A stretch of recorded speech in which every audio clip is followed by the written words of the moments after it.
Hello दोस्त, कैसे हो आप लोग। और आज मैं कमाई से पहले तैयारी का नेक्स्ट सीरीज रिकॉर्ड कर रहा हूँ।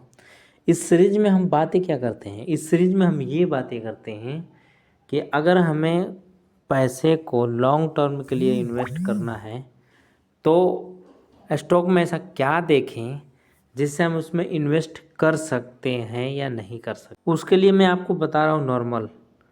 अगर 2010 में यहाँ पे ये जो एरो दिख रहा है 2010 में अगर यहाँ पे किसी ने पैसे लगाए होते हैं, उस टाइम भाव चल रहा था 90 रुपये। 90 रुपये भाव चल रहा था, ये सामने खुद देख लो, आपका 90 रुपये भाव चल रहा था 2010 में। अगर किसी ने पैसे लगाए होते, प्राज इंडस्ट्री, ये मैं एक बार हाईलाइट करके दिखा देता हूँ, ये प्राज इंडस्ट्री रहा। और हम सिर्फ लॉन्ग टर्म के लिए बातें करते हैं कि अगर लॉन्ग टर्म में पैसे लगाए जाए तो क्या देखा जाए, कैसे पैसे लगाया जाए, कैसे हमारे पैसे सेफ रह सकते हैं और हमें नुकसान नहीं देंगे, क्या करें उसके लिए सिंपल मैं वे बताता हूँ। अगर आप पूरा वीडियो मेरा देखते हो तो आपको अभी तक क्लियर हो गया होगा कि इसके लिए हमें क्या देखना चाहिए, जिससे हमें पता चले कि पैसे हमारे सिंपल वे में भी बन सकते हैं। तो अभी अगर मैं बात करूं कि 2010 में किसी ने पैसे लगाए होते, उस टाइम भाव चल रहा था 90 रुपये, और ये लगभग 2020 तक ये इसी प्राइस पे चलता रहा। जब 2021 चालू हुआ वहाँ से इसमें भागना चालू किया है 2021 में। मतलब पूरे के पूरे 10 साल ये जोन, इसका जो भी पैसे लगाए उसका 1 रुपया भी नहीं बना होगा, 1 रुपया भी नहीं बना होगा। वो अपने कॉस्ट टू कॉस्ट या कॉस्ट से थोड़ा सा नीचे ही उनको 10 साल तक दिख रहा होगा। नॉर्मल इंसान होगा तो ये ऑलरेडी बाहर निकल जाता 2-4 साल के बाद से कि पैसे तो बन नहीं रहे हैं, पैसे ही निकाल लेते हैं। लेकिन जो भी रुका होगा वो ये वाला जोन पूरा का पूरा कवर किया होगा, ये वाला जोन पूरा कवर किया होगा। अभी इसका भाव चल रहा है 800 रुपये, 800 रुपये इसके भाव चल रहा है। और 90 रुपये पर ख़रीदा गया था इसको। तो मतलब पूरे का पूरे अगर जोड़ा जाए तो 2010 से लेकर 2024 ख़त्म हो रहा है। 14 साल में पैसे हमारे 800% हो गए।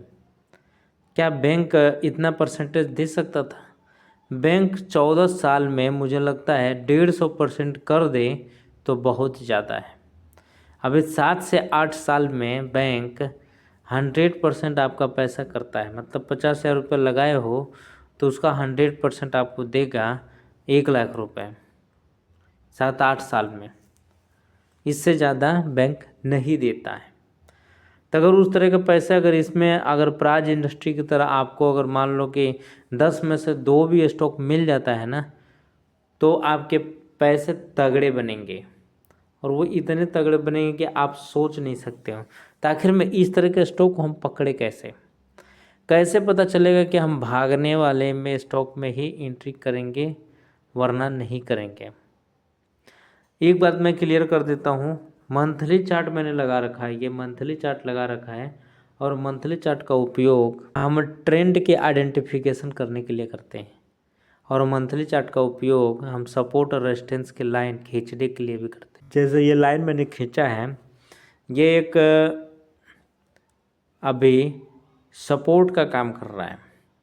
पहले ये रेजिस्टेंस था लेकिन अब ये सपोर्ट हो गया है।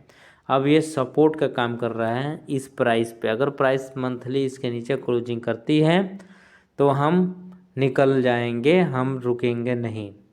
और देखो मैंने करीब 1-1.5 महीने 2 महीने पहले वीडियो बनाया था, उसके बाद से ये प्राइस इस लाइन के नीचे नहीं आया है।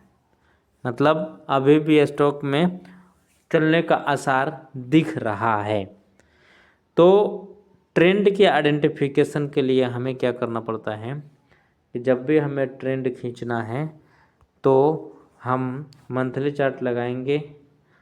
अप ट्रेंड और इसमें तो साइडवेज है, 2 ट्रेंड दिख रहा है, एक तो साइडवेज दूसरा अप ट्रेंड। तो हमें पैसे लॉन्ग टर्म के लिए लगाने हैं उस स्टॉक में जो अप ट्रेंड में चल रहा हो, उसमें पैसे लगाएंगे तो हमारे पैसे आराम से बन जाएंगे। ट्रेंड की आइडेंटिफिकेशन कैसे की जाती है, इसके लिए मैं अलग वीडियो रिकॉर्ड कर देता हूँ। मुझे आशा है कि आपको सीख रहे हो, अगर सीख रहे हो तो लाइक करो, नहीं सीख रहे हो तो डिसलाइक करो, लेकिन कोई एक बटन ज़रूर दबा के जाए और कमेंट करें। मिलते हैं हम नेक्स्ट एपिसोड में, तब तक के लिए थैंक यू।